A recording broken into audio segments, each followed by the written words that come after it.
Hola, quiero saludar a todas las personas que nos están viendo por este medio. Mi nombre es María Esther Felices Mendoza, juez superior titular de la Corte Superior de Justicia de Lima Sur, presidenta de la primera Sala Penal de Apelaciones de esta Corte. El día de hoy vamos a desarrollar el módulo 2, que corresponde a la estructuración del proceso inmediato. Con relación a la estructura del proceso inmediato, debemos referirnos previamente al nuevo modelo procesal penal que rige nuestro sistema. Estamos frente a un modelo acusatorio de corte adversarial cuya estructura obedece a un proceso común para todos los tipos de delito, pero a la vez también este Código Procesal Penal ha diseñado un modelo de procesos especiales. Dentro de ellos tenemos al proceso inmediato. ¿Cuáles son las características esenciales de este proceso inmediato?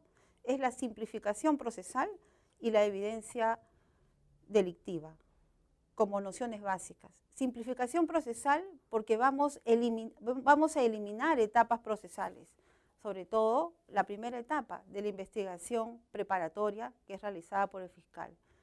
En efecto, en la simplificación procesal, la intención es aligerar el sistema probatorio para lograr una justicia célere. Y en la evidencia delictiva, efectivamente necesitamos simplicidad del proceso, la evidencia de las pruebas de cargo y una actividad probatoria reducida. En ese sentido, debemos remitirnos a los presupuestos materiales que conforman el proceso inmediato, los cuales son dos esencialmente. Primero, la evidencia delictiva o prueba evidente, y segundo, la simplicidad. Dentro de lo que corresponde a evidencia delictiva, debemos referirnos a tres elementos esenciales. El primero, el delito flagrante, luego, la confesión del imputado, y tres, el delito evidente. En el decreto legislativo 1194 lo tenemos en el artículo 446, numeral 1, literal A, B, C. Nuestra norma procesal no señala que éstas deben estar presentes de manera copulativa. Puede darse una de ellas, pero siempre concatenando uno con el otro. En el caso, por ejemplo, de flagrancia delictiva, siempre debe estar presente el delito evidente. Entonces, vamos a desarrollar en este módulo cada una de ellas. En primer lugar, el delito flagrante. Cuando hablamos de delito flagrante, debemos tomar en cuenta dos aspectos esenciales. Primero, la evidencia sensorial y la noción de urgencia. ¿Qué quiere decir esto, evidencia sensorial? Evidencia sensorial del hecho ocurrido o situación fáctica en que el delito se persigue con evidencia. Esto quiere decir que en la flagrancia delictiva debe darse dos características denominadas sustanciales, que son la inmediatez temporal y la inmediatez personal. Para que exista flagrancia delictiva, en consecuencia, la acción delictiva debe estar desarrollándose o debe haberse acabado de desarrollar en el momento en que se sorprende al imputado. Y la inmediatez personal se refiere a que la persona se encuentra en el lugar del hecho con aspectos o evidencias del delito. Otra característica denominada la adjetiva, en lo que es flagrancia delictiva, nos referimos a la percepción directa y efectiva. Quiere decir que el sujeto, la persona, debe haber sido vista directamente o de otro modo, un medio audiovisual, por grabación u otro medio. Y debe existir la necesidad urgente de una intervención policial. En este primer supuesto de la evidencia delictiva o prueba evidente relacionado al delito flagrante, tanto el Tribunal Constitucional como lo que prevé el artículo 259 del Código Procesal Penal ha establecido tres tipos de flagrancia delictiva. la flagrancia estricta, la cuasiflagrancia y la flagrancia presunta. Las tres podrían estar inmersas en las causales de evidencia o de delito flagrante, salvo la última, que hay que analizar caso por caso, porque, como vuelvo a repetir, requiere inmediatez personal y temporal, lo cual no ocurre de manera evidente en la flagrancia presunta. En cuanto a la flagrancia estricta, esta ocurre cuando el sujeto es sorprendido y detenido en el momento de ejecutar el hecho delictivo. En la cuasiflagrancia, el sujeto es capturado después de ejecutado el hecho delictivo, pero siempre que no se le haya perdido de vista y haya sido sorprendido desde la realización del delito. Y en la flagrancia presunta, pues la persona es intervenida por la existencia de datos que permiten intuir su intervención. O sea que esta persona viene de intervenir en el hecho delictivo.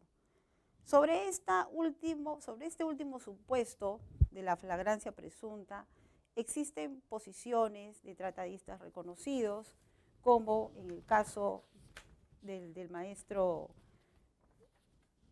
Jiménez Villarejo Fernández, quien previene que no siempre en la flagrancia presunta podría ser aplicable este proceso inmediato, porque no todos los efectos del delito encontrados podrían atribuírsele o haber conexión con el delito que se le está investigando, o quizá pueda determinarse la comisión de otro delito. O sea, no solo por el hecho de encontrarse con el efecto del delito se le puede atribuir ese hecho, sino podría darse otra situación. Entonces, habría que tener un cuidado, mayor cuidado con este tipo de supuesto, pero el mismo no está excluido, podría darse. En la flagrancia delictiva, siempre debe haber una concatenación con la prueba directa.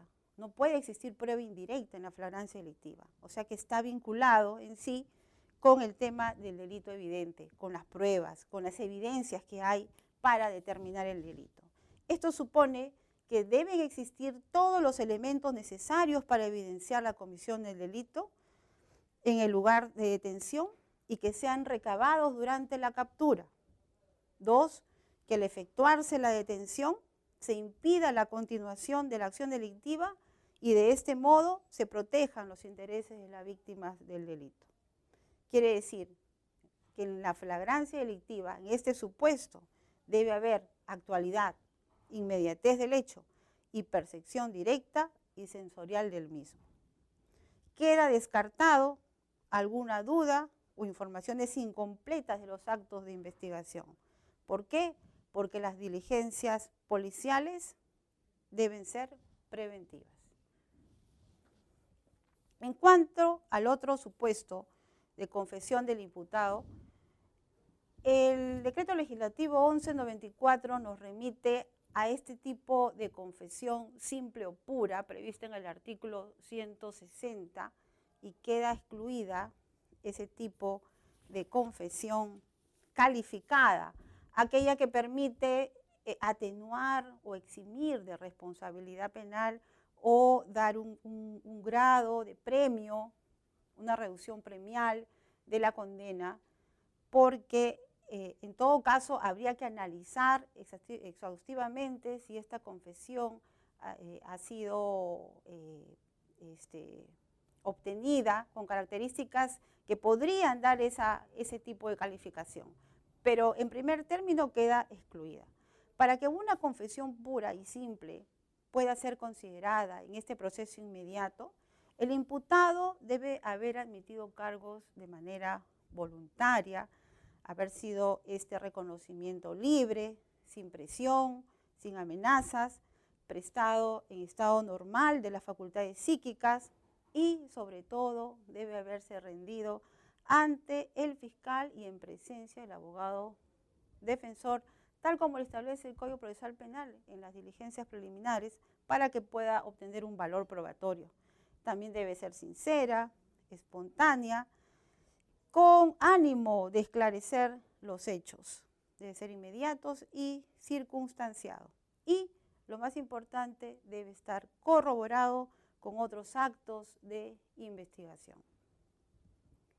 En cuanto al delito evidente, en el delito evidente se refiere a aquellos actos iniciales de investigación que reflejan la realidad del delito y la intervención del imputado, y sobre todo no debe haber ningún ámbito relevante no cubierto por un medio de investigación. Esta es la característica importante para que se pueda solicitar la incoacción del proceso inmediato. Queda excluida cualquier tipo de complejidad del proceso. Y esto es importante y se remite a la segunda característica del proceso inmediato, que es la simplicidad. La simplicidad en los actos de investigación y contundencia. Cuando el desarrollo del hecho puede ser reconstruido con facilidad y certidumbre desde sus inicios, es posible obviar el mínimo de la investigación preparatoria. No olvidemos que en la modalidad de flagrancia, en el delito flagrante, precisamente los actos de investigación solo se dan a nivel policial y estos duran el tiempo que debe permanecer detenido la persona, es decir, 24 horas. En estas 24 horas debe haberse recabado los elementos de convicción necesarios que determinen la claridad del delito y la relación de ésta con el imputado como autor del mismo. Entonces, para ello se requiere la simplicidad de los actos de investigación y del propio delito. Y una nota importante es la gravedad del hecho. Cuando un hecho es grave y amerita actos de investigación que requieran el esclarecimiento adicional para determinar la contribución o la actuación de otros sujetos, de otras personas que han intervenido en el delito, pues queda excluido la aplicación del proceso inmediato, precisamente por la complejidad tanto en la numerosidad de los imputados, en las actuaciones, diligencias que hay que actuar, en la numerosidad de agraviados. Todo eso hay que tomar en cuenta, y en la gravedad de la pena, en los delitos de secuestro, de robo agravado, de feminicidio. Esos delitos que tienen una pena grave, pues hay que analizar si en verdad existe ese delito evidente, o sea, si hay pruebas contundentes y fehacientes para solicitar la incoacción del proceso inmediato o llevarlo regularmente en una investigación del proceso común. Y en el antiguo Código de Procedimientos Penales, que todavía nos rige en la ciudad de Lima, pues llevarlo a cabo por la investigación ordinaria o común del juez penal. En consecuencia, estos presupuestos materiales los podemos resumir en dos aspectos importantes. Primero, la evidencia delictiva, que, como vuelvo a repetir, está conformado por los tres elementos que aparecen en la norma procesal: delito flagrante, confesión del imputado y delito evidente, y la simplicidad, o sea, la ausencia de complejidad en el proceso. Otro tema importante a tratar es los otros supuestos de aplicación del proceso inmediato, tal como señala el Decreto Legislativo 1194, artículo 446, numeral 4, el cual establece que el fiscal también deberá solicitar la incoacción del proceso inmediato para los delitos de omisión de asistencia familiar y los de conducción en estado de ebriedad o drogadicción. Hay muchos comentarios en contra de este precepto legal por parte de los representantes del Ministerio Público, en el sentido que se les está restringiendo el ejercicio de la función, a la función fiscal, porque prácticamente se les estaría obligando a incoar el proceso inmediato en ese tipo de delitos y no aplicar previamente el principio de oportunidad. Sobre esto, el Acuerdo Plenario 2 del 2016 ha fijado lineamientos que dan discrecionalidad a los fiscales de poder aplicar previamente el principio de oportunidad y luego incoar el proceso inmediato una vez que se ha recabado evidencias y se ha determinado luego de la aplicación del principio de oportunidad, que no cumple con el pago acordado. Entonces, con estos elementos de convicción ya se formaliza o se incoa el proceso inmediato. Entonces, quiere decir, si bien es cierto, en el proceso inmediato hay una cierta restricciones al derecho de defensa y la tutela jurisdiccional efectiva, pero no hay un recorte de facultades o atribuciones del Ministerio Público, porque incluso, aún así la norma con orden mandatorio ordene al fiscal o obliga al fiscal a que incoe el proceso inmediato para este tipo de delitos. No obstante, una vez solicitado el proceso inmediato, puede pedir también la aplicación del principio de oportunidad. Tan es así que esta norma procesal penal establece que previamente se resolverá las medidas coercitivas, el pedido de principio de oportunidad, la solicitud de terminación anticipada y luego la incoación del proceso inmediato. Entonces no hay ningún contrasentido o restricción a las facultades de investigación del Ministerio Público. Entonces también los supuestos que contempla la norma procesal, no en todos los casos se va a llevar a cabo de manera inmediata, o sea, una vez que es aprehendido el imputado. Esto se da solamente en los casos de delito flagrante.